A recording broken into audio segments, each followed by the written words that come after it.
Hello and welcome to Dig School, cross-curricular learning themed around archaeology.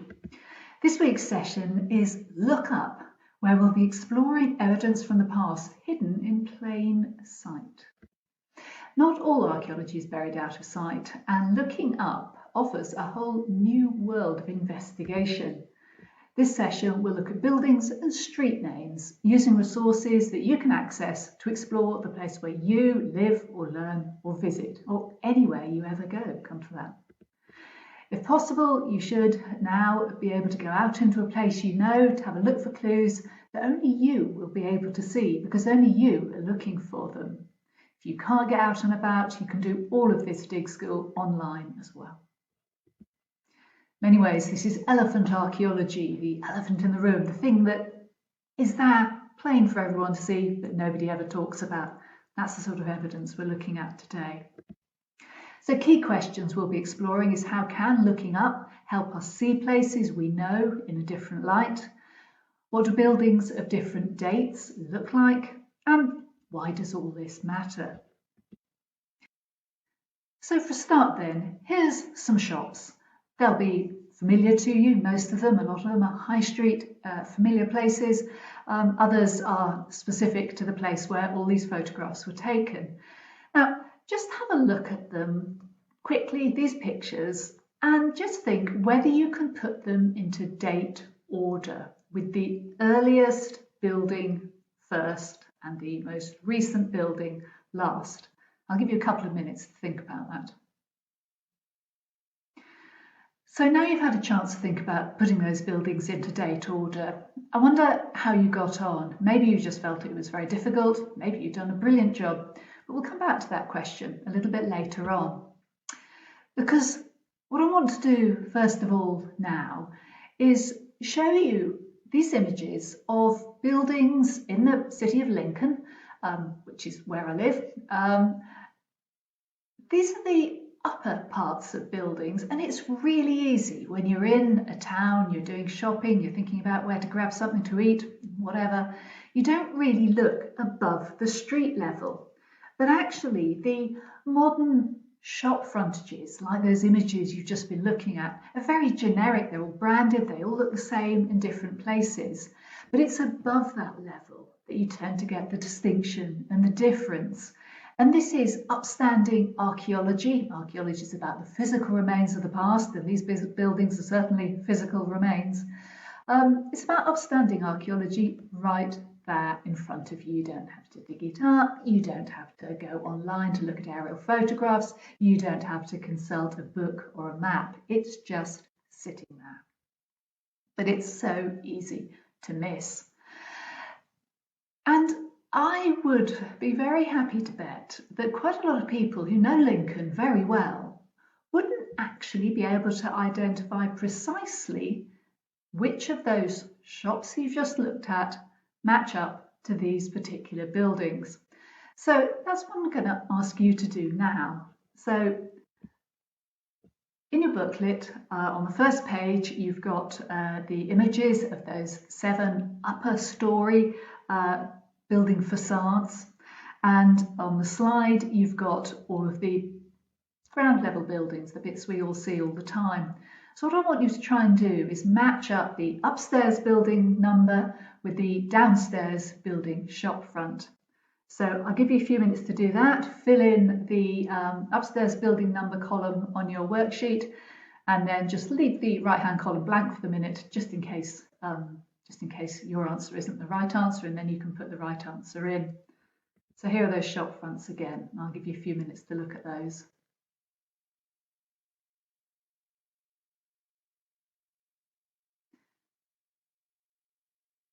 Okay, so now you've had a few minutes to look at those. You've got Jack Will's, you've got Pandora, you've got Past the Republic, you've got Chatterton's and Sons Bakers, it's a local shop. McDonald's, Imperial Tea and Coffee, again another local shop, and then Boots. So some of them wide-ranging brands. I wonder how you got on matching those up. Maybe you found them all very easy, maybe you found 1 or 2 very easy, and some a bit more difficult. So let's have a look through them all then. First, there's Past the Republic, And that is that black and white timber framed building there. Next is Pandora. It's that big white building with the tall building with all those windows. And you've got Jack Will's, that imposing stone impression ornate building there. McDonald's, brick built with an ornate decorated roof and slate tiles.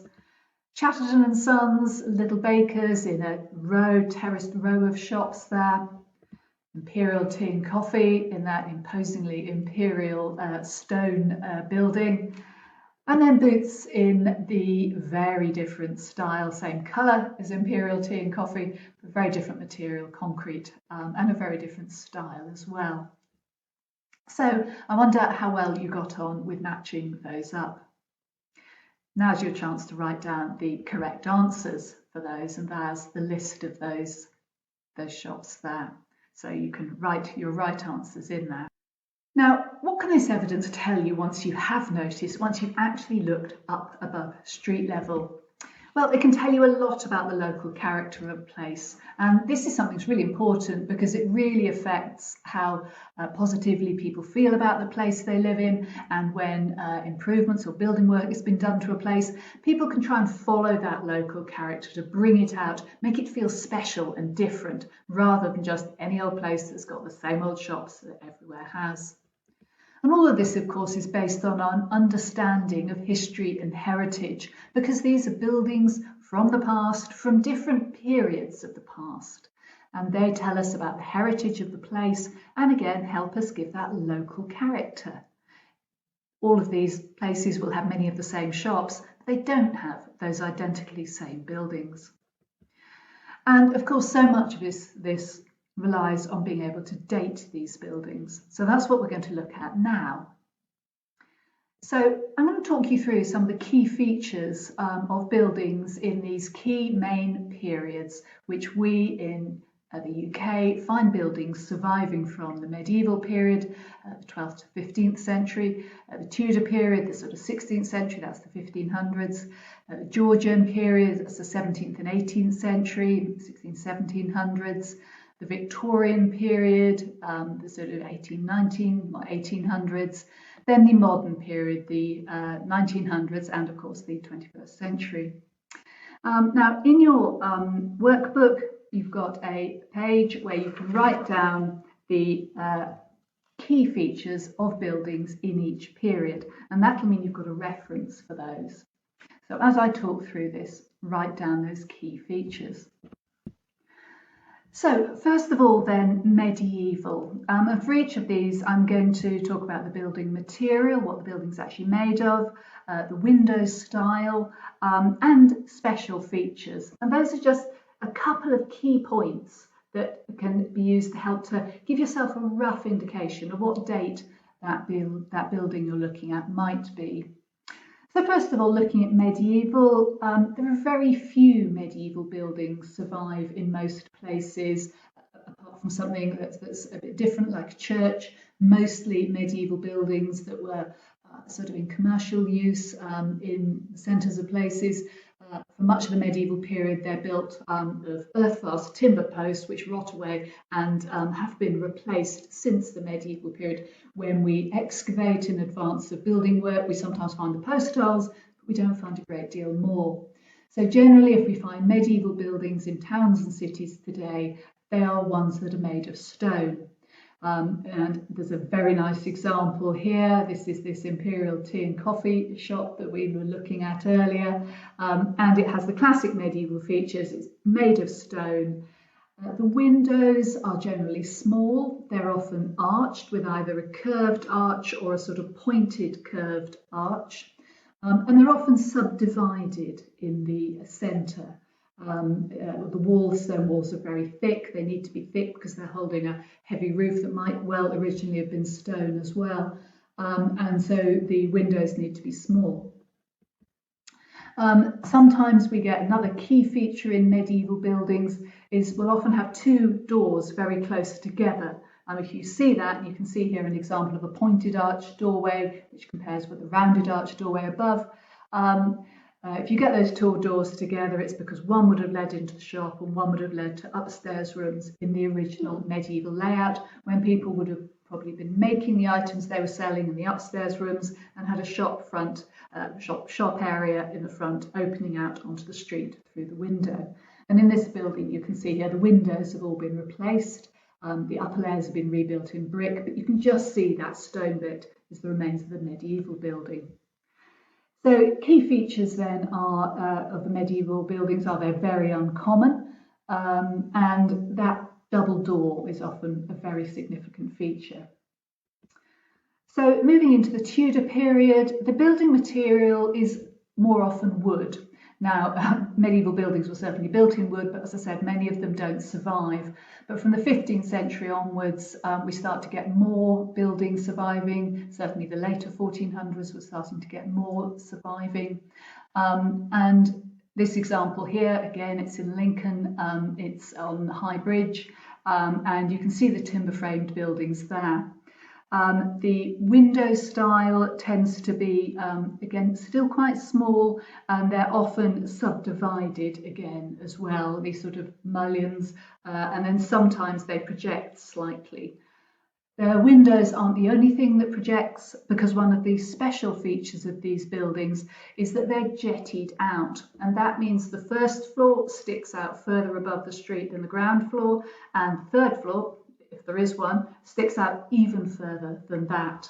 You can see this on this building here, but you can also see it here. This is another example. It's not from Lincoln, it's from another medieval place that was a town.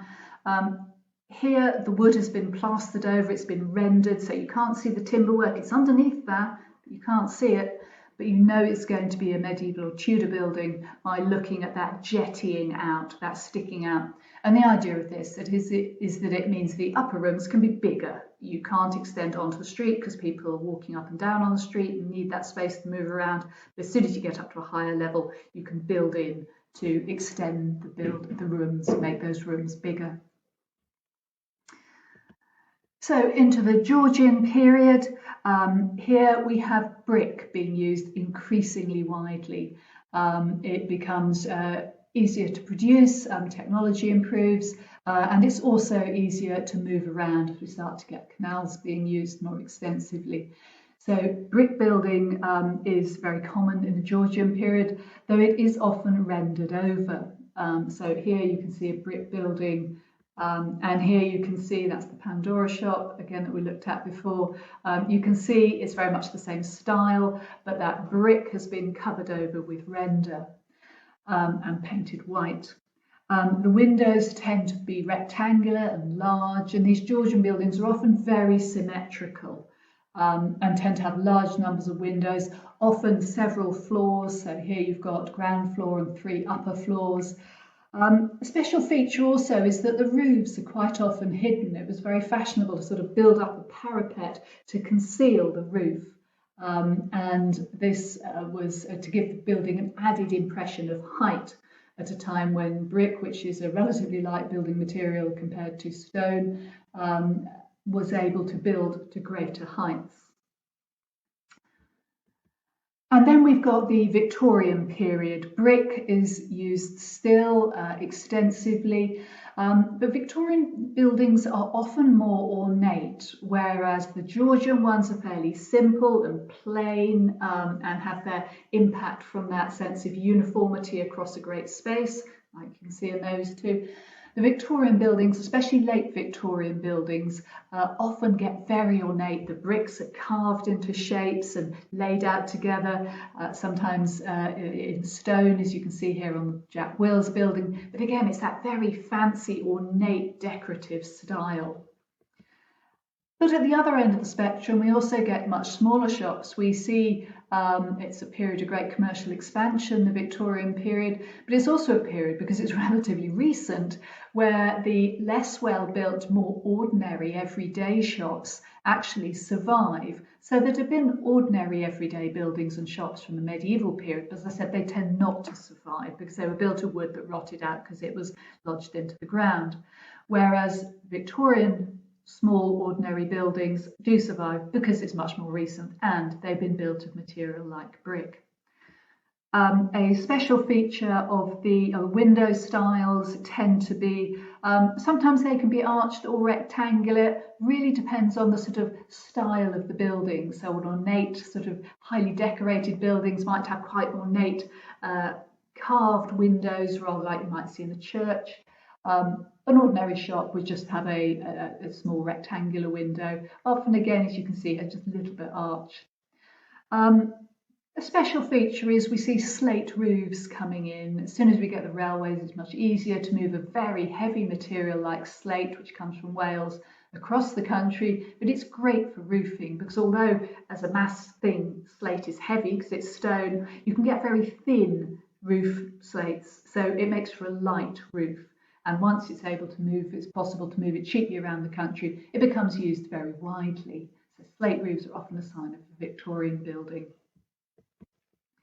And then into the 20th century, one of the characteristic building materials, brick is still used quite a lot, but we see concrete becoming very fashionable, particularly in the early mid-20th century. We see a lot of styles using concrete. It's quick and easy, but it was also considered to have a sort of clean, modern lines and a simplicity to it. We could see in this building above Boots here, style is sometimes known as Brutalist. This is now seen as being a bit heavy, but at the time it was about simplicity and style using modern materials. Some of these buildings haven't survived very well because concrete doesn't always wear very well, it breaks down and is not always cleaned very well. But good examples of this are absolutely stunning. And then, of course, into the later 20th and 21st century, we get buildings increasingly made of modern materials like steel and glass, because the technology is there to create huge glass windows on steel frames.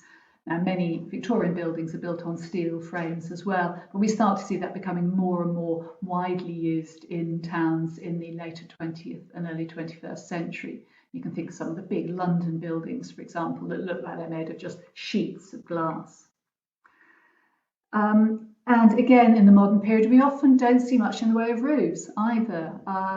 The roof, which was a sort of finishing point of earlier buildings, again, in many modern buildings, you just don't see it. So that's a summary of the key features, the building materials used, the type of windows, and those special features for those main historic periods. So I'll just give you a quick minute. Can you remember what date these buildings I've just talked over were from?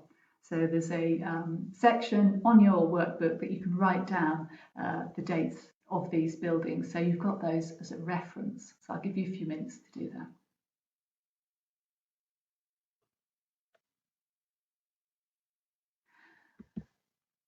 Okay, so you've had a few minutes to note down those answers. So, and this really helps answer that challenge I set right at the very beginning of this session, which was, can you put these shops into date order? You remember that slide?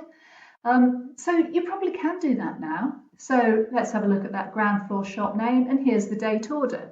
Imperial Tea and Coffee is the oldest, then Past the Republic, then Pandora, then Jack Wills, McDonald's and Chatterton and Sons all coming in the Victorian period, and then Boots, of course, is the modern one. So you now have the skills and knowledge to be able to at least look up and see those buildings, and some knowledge to actually be able to think about what sort of date they are. So the next thing is for you to use that knowledge on a place you know that you can choose. Somewhere which has shops. You can visit it in person now that we're out of full lockdown. It'd be great to be able to do that next time you're in town shopping or make a special trip. But you can also, of course, look around places these days online via Street View. So go to a place or go onto Street View and take photos of 6 shops for yourself, just like the ones I took, which include the whole building from street level to the top of the roof, or the top of the building at least if you can't see the roof. Once you've got 6 photos you're happy with, and you might decide to take a few more to give you some to choose from, or you might want to take more anyway, edit those photos to separate the above ground floors, those older bits of buildings that we so often don't look at, from the ground floor shop front, which is often a bit we are very aware of. And think about how easy do you find it actually to remember which are which. If you are doing this dig school over a few days, you might want to do that separation, put it all away for a day or so, and then come back and see if you can remember. Even better though, see if you can set it as a challenge for a family member or friend who also knows that place. They probably know really well where all those shops are, but I wonder how easy they would find it to match those shop fronts up to the upper levels of those buildings. So there's a space in your workbook to write down the scores of anyone you set that challenge to, so you can see who does best, who scores the most out of 6, or the number of photographs you have. I wonder who that'll be. If you want to look a bit further into the dates of the buildings, or if you're not sure, you want to check, there is an online list of all listed buildings. It doesn't have all buildings in it, but it'll have most of the important ones at this address here with Historic England. And you can go onto that site, find your way onto an advanced search, put in the name of the place you visited. It'll give you a return like this, which with the brown circles will show the number of records there are in that place. You can then sort of click on that to zoom in closer and closer. As you get closer, those individual points will break out into the number that there are in them. So there were 23 here at Purton originally. Here you can see it's breaking into sort of 3 at the top there on that brown circle, 2 on the left-hand side there, and so on. And all the open circles are where there's just down to that single record. And then you can click on any single record. It'll give you the name of the building, or the address of the building. Here it's 14 Royal Oak Lane. And then where it says view list entry, you can just go in and have a look at all the information that there is about that individual place, which will include its date. And it'll even include all the alterations that have been done to it as well. So you'll be able to see if it was like that example with the 2 shop doorways where the windows had been replaced and the walls had been replaced in brick. So that's the end of part 1 of Lookup. We'll have a short break now, or a break for as long as you want, and then come back to part 2 after that. So welcome back to part 2 of this Dig School session Lookup. We're going to look at this time. It's another piece of evidence that is sitting there in front of you when you visit any place. And in fact, will apply to the place you actually live in. Street names. Street names, again, really easy to overlook as a piece of evidence, but they can tell us a lot about the past. And again, they exist for any place. So there's an example of a range of street names here. These are just taken in a couple of places I've been in recently, Lincoln and Scarborough, but they are similar names, and very different names indeed, are everywhere. And if you live in a street or a building or wherever, it will probably have a name. Now, street names like this separate into a number of different types, and this can tell us something about the history of the place and how people have thought about it when they were living in it in the past. Street names are often quite conservative. They stay the same for a long time. Certainly the layout of streets stays the same for a long time. Sometimes the street names stay the same, other times they change. So one category of street names is next place names. So these are street names which are really saying this is the street leading to somewhere else. So it's often the street that is leading out of a place. So you've got examples here: Denton Lane, Lincoln Road, Thorpe Lane, Newport Road. All of these, Denton, Lincoln, Thorpe, Newport, they're all the names of other nearby places. So another category of names are names that tell you about how the settlement was laid out. These refer to the sort of function of the street within the street plan. So something like High Street or Main Street usually indicates that it's the central street within a settlement. Names like the Green suggest that it's a bit of a settlement that was built around an open space. This might have been part of the original settlement, but often that would be a bit that's added on later. Names like Back Lane suggest it's a later street that was added on again. You've had the Main Street or the High Street with properties laid out for either side of that High Street, houses opening onto the high street, and then yards or working areas at the back. To give access to those back areas, there's a street runs up the back of all those properties, and gradually that becomes established as a street, and then more houses or shops are built on that. But it retains its name as back lane in many cases. Low lane will often refer to a low-lying lane. Middle road will often be a road that runs between two other streets. So you might have a lane that's a street that's running between the high street and another street, and you've got a middle road. Cross street, often given where you've got two streets that are running parallel, if you've got a street that runs between them to join them up. And then something like West Road or any ordinal compass roads, West Road, North Road, South Road, East Road, often tend to be the roads that are, at the time that name came into use, are on the western or whatever edge of the settlement or are heading out to the west. So these names tell you something about how the settlement was laid out at the time when that name came into use. Then the set of names that are from things within the settlement, sort of key features. So they're names that are given because they help identify that street. So the street that has the church on it be called Church Lane, or if there's a chapel, it might be Chapel Row, Abbey Street. Almshouses are houses built by religious organisations to help the poor, by poorer people or people who are retired from an organisation for somewhere to live. So Almshouse Lane will explain the almshouses with that. Bridge Street, the street that leads to or over a bridge. Old Church Street, that might well be a street that was called Church Street. The church has been demolished, perhaps after the population dropped in the later medieval period, when many churches were demolished. The church is no longer there, and the name has been changed from Church Street to Old Church Street. And something like Bury Lane often refers to a manorial site. Bury comes from borough or burh, which are also often enclosed sites and are often lords' residences. So you've got that category of names from things within the settlement. And then there's a category of names relating to the landscape. So Mere Lane or Marsh Road. A mere is a big pond, a marsh is a marshy area. A Wood Lane, obviously associated with a wood.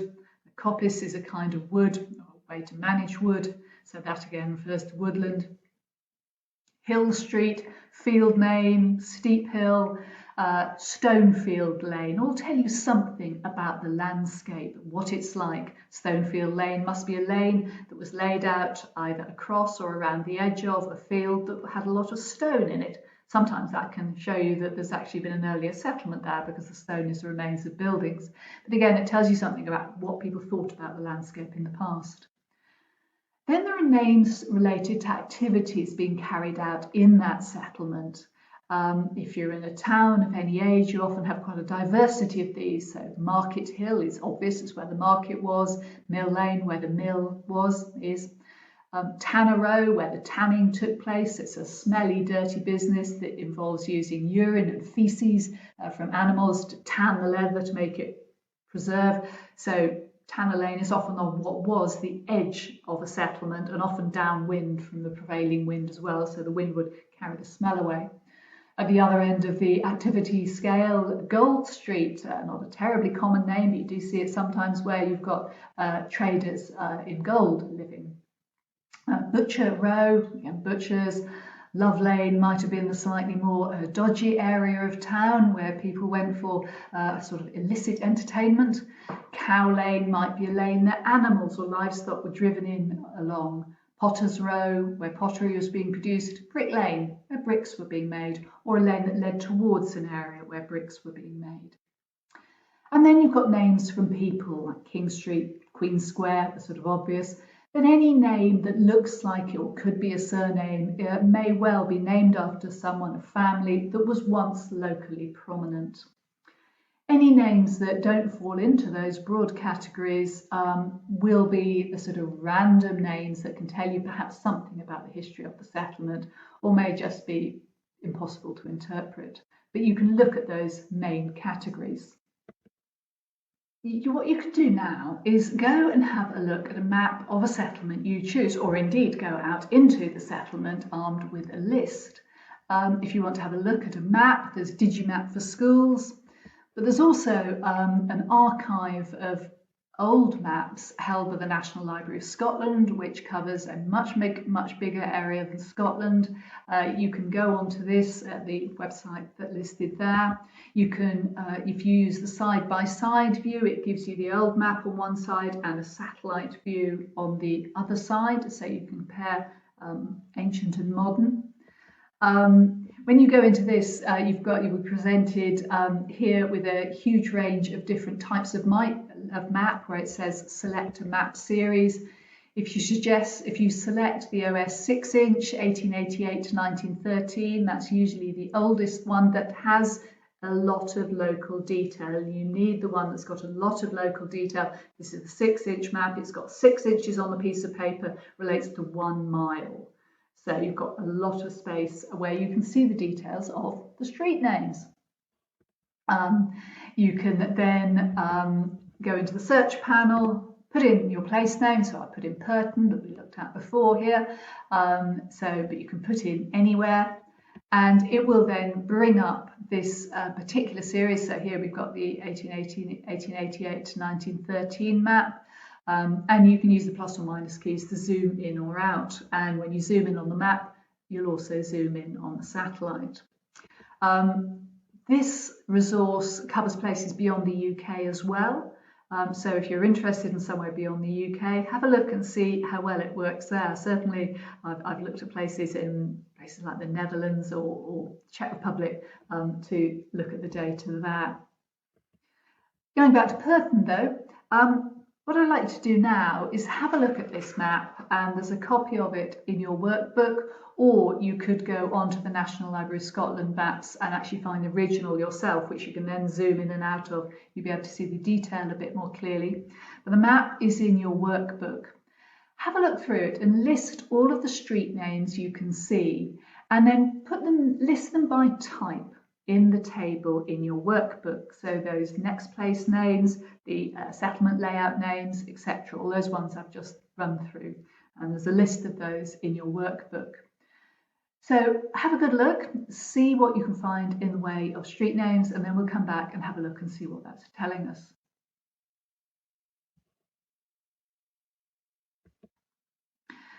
Okay, so here are all those street names. The ones you can see on that map, and I've highlighted them in yellow here because they are a little bit difficult to see in small type, but by looking at a big area of the map, we've got a good range of names, and grouping them by type, we can see we've got a next place name is Burgend Lane at the top of the page there. You can see it's leading up to Burgend. We've got settlement layout names. We've got Town Street in the centre there. That's telling us immediately that's likely to be the centre of the settlement. It's known as Town Street, the main street of the town. We've also got Little Lane sort of running up at the back there in the centre of the picture, just to the right of Town Street. That looks like a subsidiary lane that's developed at the back of Town Street, perhaps. Then we've got Great Green and Little Green at the bottom of the page there, the two sort of subsidiary bits of the settlement here. In terms of names of things in the settlement, we don't have Church Lane, although there is a church. The lane that runs past the church is called Crabtree Lane. We do have one name relating to a thing in the settlement, and that's Mudwall Lane on the bottom. Actually, I haven't highlighted that, sorry. That's right at the bottom of the page, the very bottommost name there. And also beyond that, just at the very right-hand end, we've got Hambridge Way, which leads over to a bridge. And then we've got names about the landscape. Quite a lot of these. We've got Grove Lane over on the left-hand side, on the west side. We've got Crabtree Lane that I already mentioned, which leads past the church. That suggests obviously Grove means wood. The Crabtree obviously refers to a crabapple tree. And then Wet Lane up at the top of the page there, saying something about the type of landscape. And further off the map as well, we do actually have Wood Lane as well. Then we've got names about activities. And the one we've got here is the most bizarre of all of the names, which is Dead Horse Lane. Now, you might look at that and think that's just where a horse died. You might wonder why it was such an exceptional event that a whole street was named after it. It's quite possible there was a tannery there because horses once dead had skin which was valuable, and that could be tanned to make leather. So it may well be where there was a tannery there. And it's just used instead of sort of Tanner Row, it's called Dead Horse Lane. So obviously people living here who like to be quite literal about what was going on. And we don't have any names that we can see on this map that relate to people. But you can see how it gives us an impression of the centre of the village around Town Street, of the fact that for some reason the church wasn't the name of the settlement. Was that sort of separated out? Was that just the Lord's Church of origin? We've got the sense of the subsidiary streets, Little Lane, Little Green and Great Green. And then we've got some sense of the landscape around it, which focuses on wetland and on woods as well. So we can see the landscape from the past in the street names of today. And what's interesting as well is the map we've been looking at is from the late 19th century. When we look here, this is just the close-up. There's Crabtree Lane, there's Town Lane there, Wet Lane and Dead Horse Lane there. When we look at the more recent map, and this is the sort of post-war, post-Second World War map, just up to 1970, the building's grown a lot since, the village has grown a lot since then. But we can see that while Town Street and Crabtree Lane still have the same name, circled in red there, Wet Lane has become known as West Lane. And that, seeing that the West Lane name doesn't come from west, it comes from wet, it must have been written down perhaps wrong at some time, makes sense of the fact that actually that lane is not on the west of Purton, it's on the north of it. So one would look at that and be rather confused until you look back and you think, ah, yes, of course, it's Wet Lane, it's a slightly lower lying, slightly wetter. And Dead Horse Lane has been changed into what is, by the post-war period, it's become known as Holwell Lane. And that's because, in fact, that bit of Purton that actually leads out onto the road that then leads to Holwell. So it then becomes a next place name. I guess they've given up doing the tanning the horses by then. So armed with this knowledge of the sorts of place names and what they're likely to tell you, the sorts of street names and what they're likely to tell you, try this out now on a place you can visit or explore on an old map on that National Library of Scotland site, and think about sort the street names that you can find into those different categories. You might want to list the sort of bizarre ones that don't seem to make any sense, because those might have a story behind them and could become a completely separate project beyond this session of Dig School. And then when you're putting the names into those categories, have a think about what those names are telling you about that place. And you can do this for somewhere that's as small as a village like Purton, or a much larger suburb of a city, or a market town or a county town. So choose a place, have a look, see what the street names are, and see what you think they tell you about a place that you know or that you're interested in, or that somebody else you know might be interested in. Maybe there's a family member who would be intrigued when you told them what those street names signify.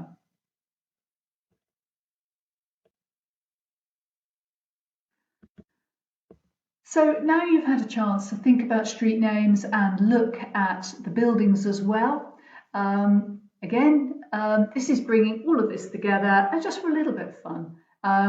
A session of street bingo. So there's a bingo card here with 16 different features that we see in settlements of all sorts of different ages. So choose a place to visit. It might be the place you've already looked at, or it might be another place. You can visit it in person, go out in a group, or go out with friends or family, or indeed if you're old enough on your own. Have a look round and see how long it takes you to get a row of 3 on this bingo sheet. And your row can be up or along or diagonally. And so here you've got a building with arched windows or doors, for example, probably going to be medieval, but could be Victorian. We saw that. Street name including a religious building, Church Lane, Chapel Lane, so on. A brick building, a street name referring to another place, a street name including somebody's name, a glass or steel building, a building with more than 3 floors, and so on. See how long it takes you to get a row of 3 in any one direction. And in fact, if you really want to challenge, see how many of all of those you can do by exploring the whole settlement. What gaps do you end up with? And if you really want an extended project, you could do that with several different places and see how they compare.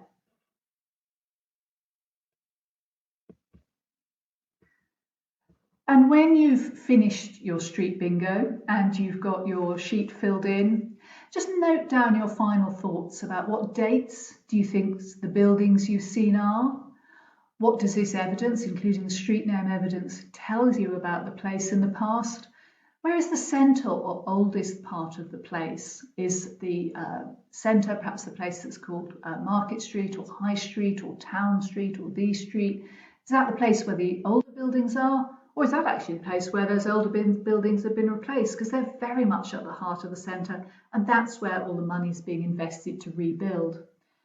And on the same topic, which bits of the settlement do you think the most money has been spent on building and rebuilding? Which areas got the modern buildings that have been recently invested in? Which have the ornate Victorian or Georgian buildings?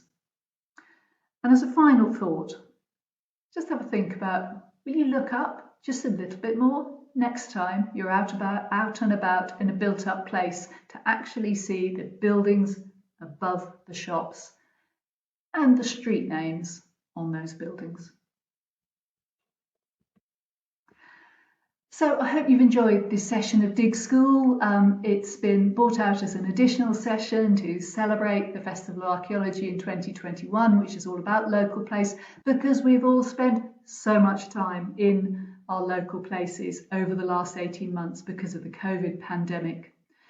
I hope it's given you a chance to see how just looking up in those places can help us see those places in a very different light, and that you've now got some knowledge of what buildings of different dates look like, and have an appreciation of why it matters, because it makes a place more interesting. You can immediately see what's unique and different, and that history, that sense of heritage, those buildings, they provide the places we know very well with their unique character, and helping preserve this character can actually be a really important route to making them lively, attractive places to live and places that can flourish in the modern world as well. And that's going to be very important as we build our world again post-COVID.